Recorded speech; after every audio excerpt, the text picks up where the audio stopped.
Vocês viram o primeiro gol da Copa do Mundo de 2026? Aquele do México que ele abriu o placar contra a África do Sul? Depois de uma pressão alta bem feita, provocou o erro da defesa e da saída de bola da África do Sul, dos Bafana Bafana, um lance bem comum do futebol moderno. Mas isso não é casualidade, amigo. Segundo dados da plataforma de análise como o Opta, o iScout, entre 10% e 12% dos gols nas principais ligas europeias nascem exatamente assim, com a recuperação da posse de bola no campo do adversário, no campo de ataque, a menos de 40 metros do gol. E essa mudança não é uma impressão minha. Inclusive, os dados da Opta falam que há 10 anos atrás, as equipes registravam, em média, 11,3 recuperações de bola no campo de ataque, isso nas principais ligas da Europa. Para vocês terem uma ideia, esse número chega hoje a 15 por jogo, um aumento mais ou menos de 30%. Tô te falando que as coisas estão mudando? Ou seja, pressionar alto deixou de ser uma característica de um time e passou a ser uma tendência dominante no futebol moderno de hoje, principalmente no futebol de elite. E você certamente já ouviu, o futebol moderno de hoje é definido pela intensidade. Que times como o Liverpool de Klopp,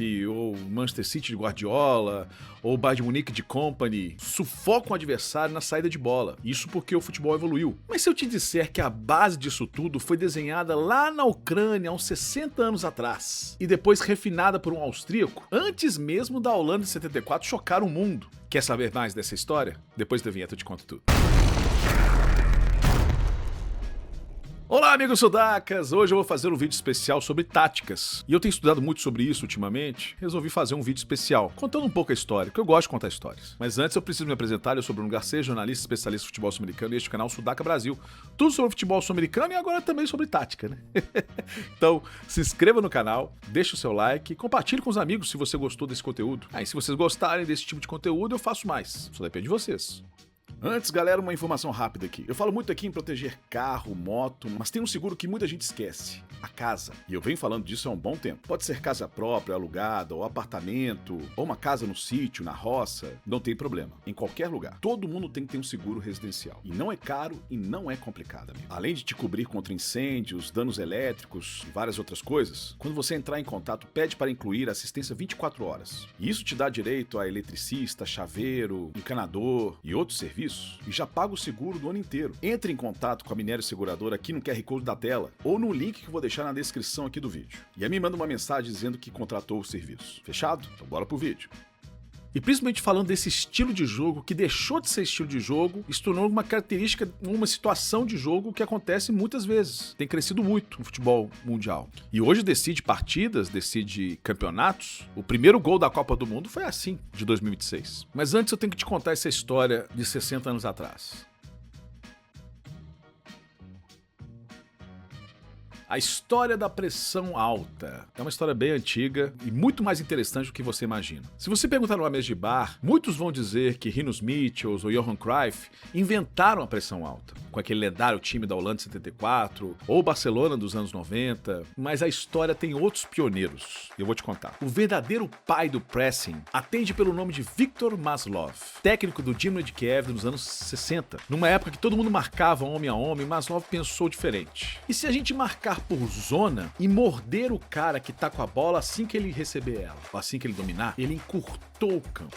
Mal sabia ele que isso mudaria o futebol pra sempre e não tem volta. Essa era a ideia de Maslov na época: sufocar o adversário, fechar os espaços, não deixar saídas pro time sair jogando simplesmente com a bola no pé. Aí Maslov acabou encerrando sua carreira, mas seu sucessor foi um soviético, Valery Lobanovsky, um ucraniano que foi jogador de Maslov e depois virou técnico, contando que ele também ele não gostava muito do estilo de Maslov, mas ele achava que tinha como aprimorar isso. Mas aí, com a ajuda de Zelentsov, seu assistente, eles fizeram história no futebol soviético. Ele também exercia uma pressão muito alta, sufocando o adversário, fechando os espaços. E aí ele contava com a ajuda dos números, das estatísticas, que ele começou a utilizar, começou a computar. Isso nós estamos falando dos anos 60 e 70. Planejamentos nutricionais, planejamento de treinos, carga de treinos, começou a colocar os números, as estatísticas, dentro de um campo de futebol. Que parece normal hoje, Lobanovsky foi o pioneiro nisso. Mas pouco depois, um austríaco genial levou isso lá para o futebol holandês. Hennes Happel, no Feyenoord, campeão europeu de 1970. Happel fez algo genial. Uniu a pressão na saída de bola com uma linha de impedimento muito bem organizada e absurdamente alta. Então, se o rival tentava sair da pressão alta falta ou com chutes longos, caía na linha do impedimento. E aí o campo de futebol parecia ter a metade do que realmente ele tinha, ou do que o adversário tinha.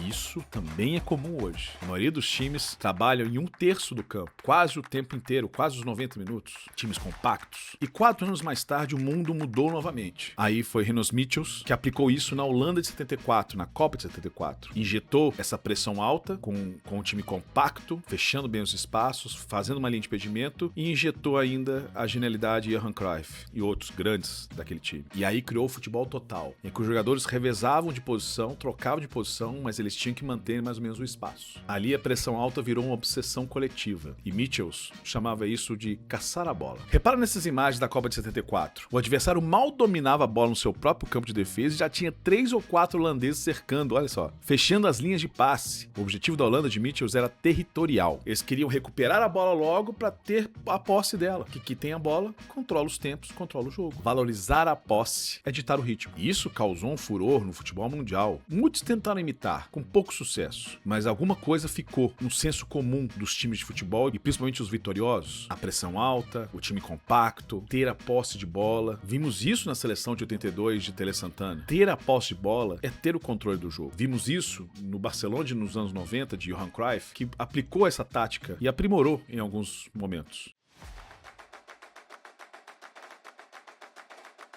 Mas o nosso vídeo é sobre pressão alta, e o futebol mudou, principalmente nos anos 90 e 2000. A escola alemã, liderada por mentes como Ralf Rangnick ou Jürgen Klopp, criou uma evolução drástica nesse conceito, o Gegenpressing. Mas qual é a real diferença que a Holanda fazia na Copa de 74 para esse futebol moderno que é aplicado hoje? A diferença está no gatilho e no objetivo. A Holanda pressionava de forma estruturada, com o adversário tentando propor o jogo. O Gegenpressing não. Ele espera. Ele acontece no milésimo segundo que seu time perde a bola. É a pressão na transição defensiva. Quando o time recupera a bola, os jogadores se espalham pelo campo para atacar, certo? O Gegenpress ataca o rival exatamente nesse milésimo de segundo, quando o time está desorganizado. Se você rouba a bola ali, a defesa dele está toda descoberta ou totalmente aberta. Então, para Michels, a pressão alta servia para recuperar a bola e começar a trabalhar ela de uma forma calma. E para Klopp, não.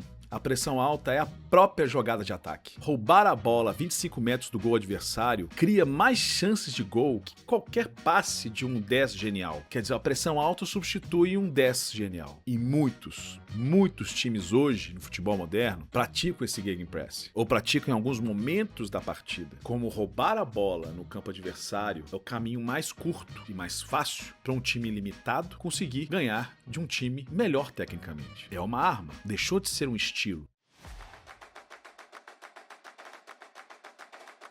Ou seja, rapaziada, de Maslow, em Kiev, encurtando os espaços, passando pelo carrossel holandês de Rinus Michels, até a loucura controlada do rock and roll de Jürgen Klopp, a pressão alta mudou muito de cara, mas continua sendo a estratégia mais letal hoje do futebol mundial. Cada vez mais times estão usando essa tática. Basta dedicação e aplicação tática, e eu vejo muito isso aqui em times do futebol sul-americano. É uma boa forma do Davi ganhar do Golias. E em breve, quando tivermos a escalação de um time antes de uma partida, com certeza vamos ter também a forma como esse time pressiona a saída de bola, porque ele deixou de ser um estilo, ele virou uma característica durante o jogo, que quase todo mundo pratica, quase todo mundo faz. Depende como que você faz essa pressão alta. Tem times que fazem a pressão alta com 4, 3 jogadores, 5, aí se faz uma pressão alta, uma pressão média, uma pressão baixa, mas a pressão alta se tornou uma das maiores armas do futebol mundial hoje. Mas e você? Qual pressão que você prefere? Aquela sufocante e paciente dos holandeses ou o ritmo frenético do Gegenpressing? Qual time atual faz isso melhor pra vocês? Deixe nos comentários. A gente pode criar outros debates aqui no canal. E por isso que eu deixo links aqui pra vocês acessarem outros vídeos do canal. Então deixem um like, compartilhe o vídeo. Isso ajuda demais a gente aqui. Muito obrigado pela sua audiência. Fique com Deus.